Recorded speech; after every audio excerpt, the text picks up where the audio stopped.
Hi, I'm Schwingy, and today we're going to go over 3 different takes on the random build of the month which landed on Rain of Arrows Oracle. If you stumbled upon this video and aren't in our Discord yet, every now and then we spin a couple wheels to get a random combination of skill plus ascendancy for you guys to play out collectively and share progress with each other.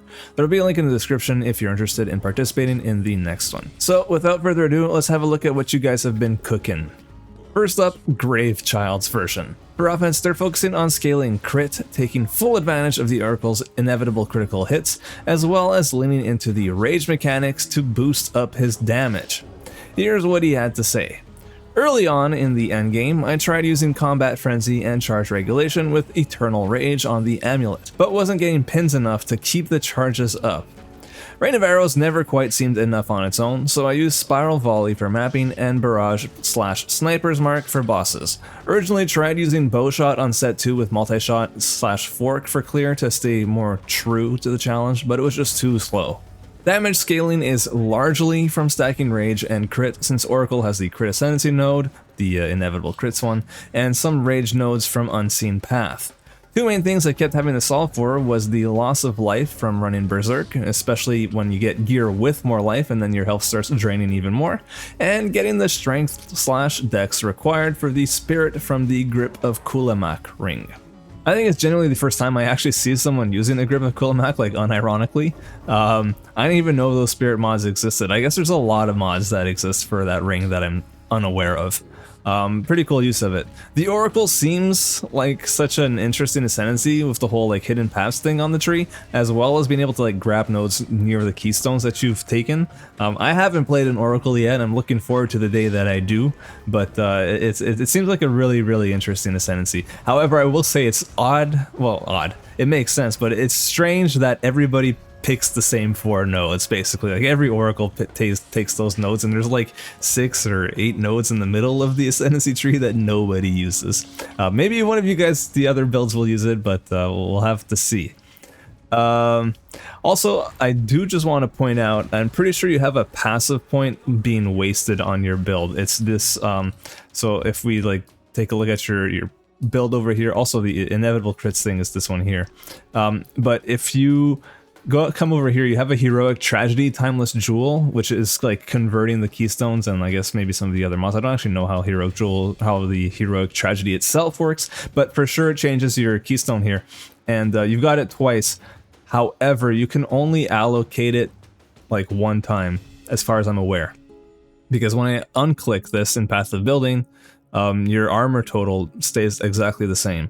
So for those who don't know this circular teachings thing, it makes it so that your dexterity gives you a bonus to your armor instead of evasion, essentially.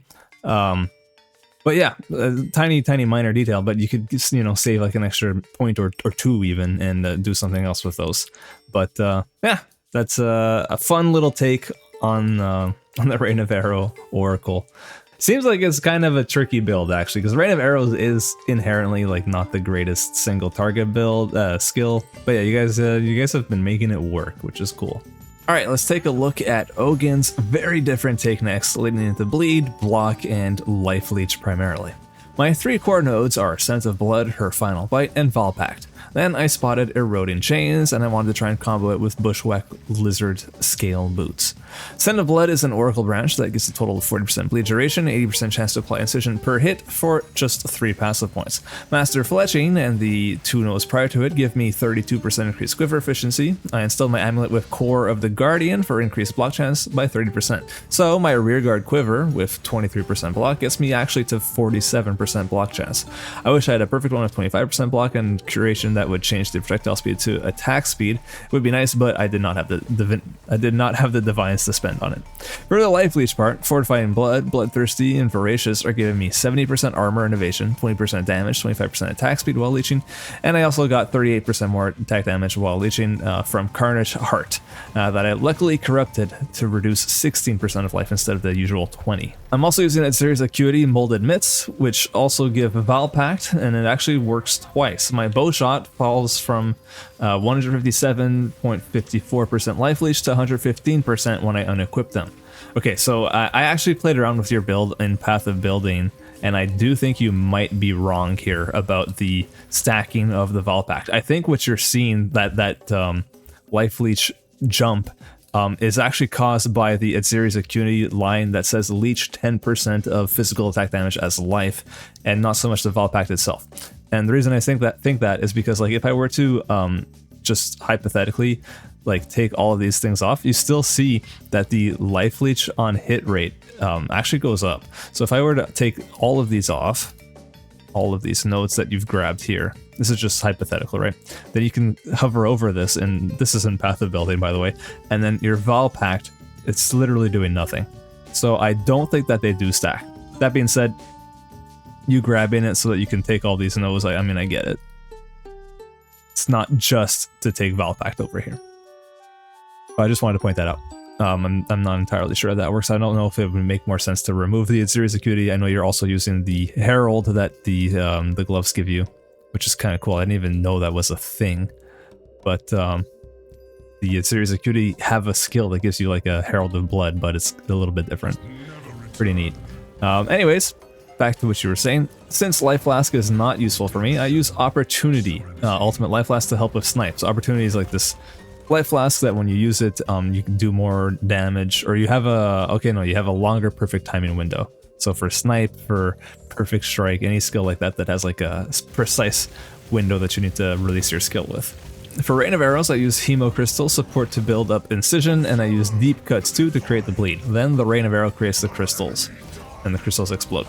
Bloodhound's Mark is my way to break armor on big bosses with the Mark for Death support, and Mark of Siphoning 2 for more Leech. The other tool I use is Iron Ward with Pin 2 and Stun 2 to pin everything on my screen to let me leech back life and reposition myself, or just place a good old snipe. Alright, so there's a lot to unpack here with this one, and at a quick glance, it seems to me like you might have been trying to lean into too many different like mechanics all at once. Like the bleed, the block, the leech, the pin. It's a lot to try and fit into one build. And I think you might have been better off if you had not done all of those. Because what I can notice is that, you know, your damage is certainly not ideal. You do have a ton of life leech, which is, I guess, what carried you through your Arbiter of Divinity fight. That and mechanics and not dying. But I do think that you're maybe... Personally, I probably would have dropped the bleeding angle, because bleed really relies on you doing big hits, and then you like bleed for however amount, like a percentage of your hit is what will bleed afterwards. And so Rain of Arrows does a ton of small hits instead of one giant hit. And for bleed, you really want that one giant hit. There isn't any way to stack bleeds so that they can like do a lot of damage. So that's probably an angle that I would have dropped, and then I would have just, you know, changed the skills on your Rain of Arrows, probably dropped the Hemo Crystals, and maybe even the Armor Explosion, and gotten something that gives you more damage here. I think you could have had an easier time that way. But anyways, you made it work, which is what counts. So good for you on doing that. Congrats. Alright, well, let's move on to the last one. We're going to be taking a look at Blanket's Rain of Arrows Oracle. Here's what Blanket had to say about his cold version. This is my attempt at the community challenge. I got really far for the first time thanks to this build and challenge. The idea was simply how many Rain of Arrows could I use, and I ended up using a lot of cold damage by the end of all this as well. As for how it all works, the magician of this show is the support Embitter, which helps turn the extra damage of any type into cold damage. I used to have Doom Fletcher, which helped during the campaign, but eventually I switched to a stronger rare bow and used 2 augment slots for Chalotl, Soul Core of War, and Sakawel's Rune of the Sky. But the skill setup was fun.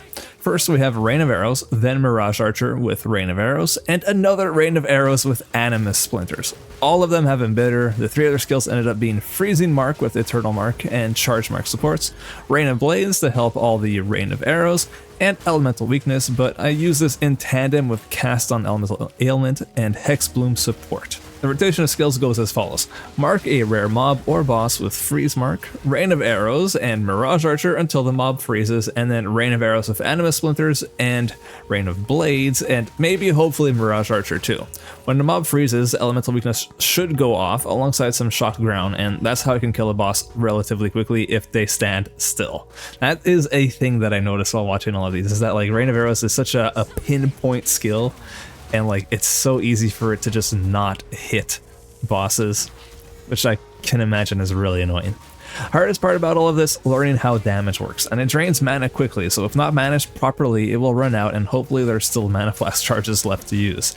I used to turn into a werewolf for more damage, but I dropped it put skill points elsewhere to try and make it less clunky for me, and I started trading this league and that helped a bunch. Absolutely, trading is a major game changer. You know, not everybody wants to do that, that's what solo self-found is for, but trading definitely makes things easier.